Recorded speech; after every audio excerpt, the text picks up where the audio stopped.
Yes, he said, as soon as it's practicable, he wants to withdraw troops from Iraq. Well, even Gordon Brown said that. And of course, a lot of our young men and women are dying as a result of that unlawful war in Iraq.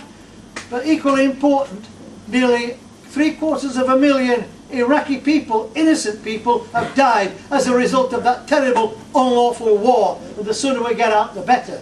But at the same time as Obama's saying that, he's also saying that he's prepared to bomb Afghanistan and bomb Pakistan. Now that's hardly a policy that endears it to me. He's also saying that he wants to see protectionism in America. Funnily enough, I agree with the protectionist policy. In order to sustain your own industries, it's the height of stupidity not to protect your own industries in some way. We did it for years in Britain, particularly during the years of prosperity after 1945 at the end of the war, right until the mid-1950s up to 1960. We had an import tax. In other words, we didn't allow anybody to use slave labour or to use subsidies to outmaneuver and undercut what we were doing here in Britain.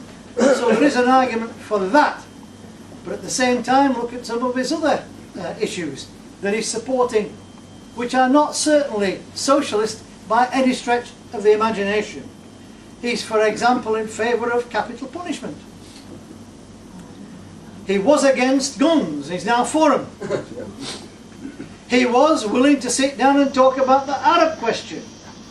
His chief of staff has just been having to deny the statement by the Jewish lobby in America that now that Obama's going into the White House, because his chief of staff is Jewish, he will take a pro-Israel stance, which, well, of course, if he does, will be consistent with all the previous United States administrations. And of course, when you look at the propositions that he's put forward, I'm looking with interest to see whether he will deliver anything. For example, will he introduce a national health service that will provide to the people of America, every one of them, a healthcare system free of charge, upon demand, at the time of need, completely free of charge? I bet you a pound note to a penny, if the pound's worth anything, that it doesn't happen. Will he introduce policies that will get rid of unemployment? He doesn't know, he says, how best to tackle the problem of General Motors and Fords, who are going through a terrible time. They can't sell their cars. Little wonder, how can they sell cars to people who haven't got enough money to buy the bloody things back when they produce them? It's a classic case of a crisis of capitalism. Well, let's see what he wants to do. I'll tell you the answer to the question. It will not be his answer. The answer to it, either in America or in Britain, is simple, isn't it? We should take into public ownership and control all the motor car manufacturers, all the engineering systems into public ownership. We should take the banks, the insurance companies who fail miserably and only taking multi-million-pound rewards for doing nothing. In fact, all of these who've got us into this mess in the banking system ought to be standing in the dock facing charges of misappropriation of our money.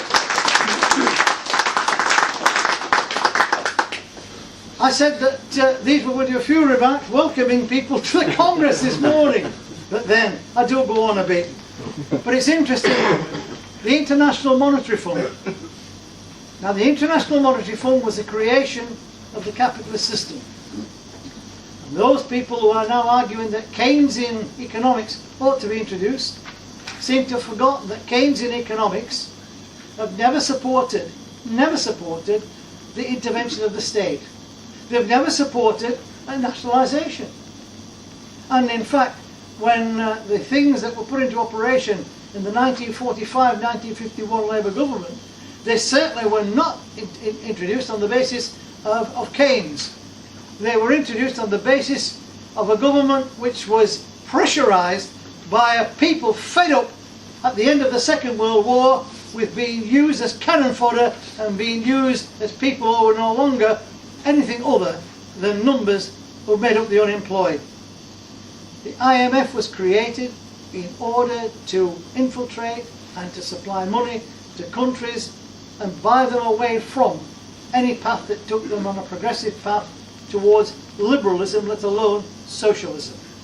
The IMF was the organisation who pumped money into countries like Chile, into countries like those in Southeast Asia, into countries like those in Pakistan.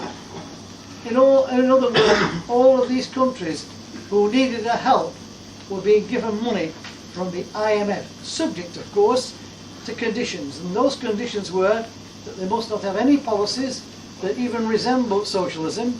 There should be no state subsidies. There should be a completely free market. In other words, free for capitalism to move in and out its goods and services, including labour.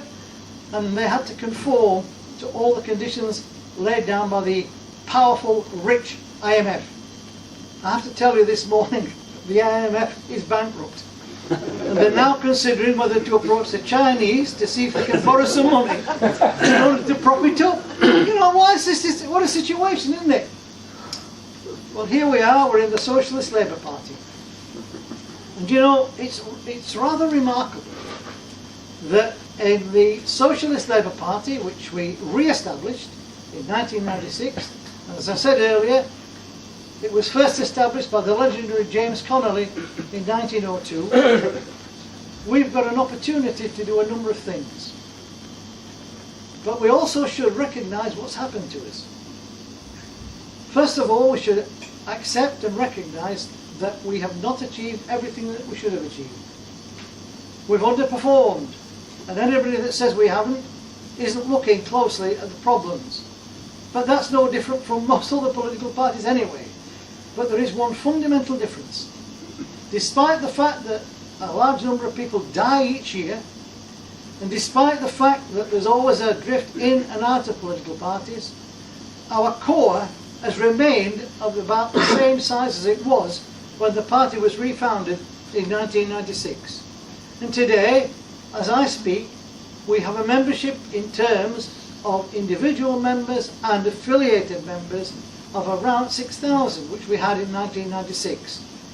The Labour Party, on the other hand, which claimed 400,000 plus in 1995, when I spoke at the Labour Party conference and pleaded with that conference not to accept a constitutional amendment that would ditch socialism and clause 4, and was booed by the lovies that were all there from stage, star-struck people who came along, all supporting Labour, you know, Tony Blair. Maybe they're all looking for that bloody yacht off Corfu, I don't know, but they were there. And I actually got barracked from start to finish of my speech.